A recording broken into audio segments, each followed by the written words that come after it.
IRM. Question I get all the time is, what about the eugenol? Doesn't that inhibit bonding? Well, they found in the studies, after about a week, the eugenol dissipated.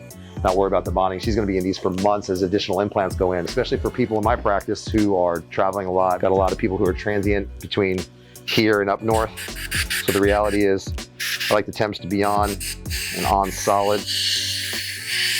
And old school IRM works fantastic. Beautiful temp, full of IRM, no problems. It takes about 7 or 8 minutes to fully set. So I'm going to put these in here. You are going to close down on that. Keep a nice firm bite for me there.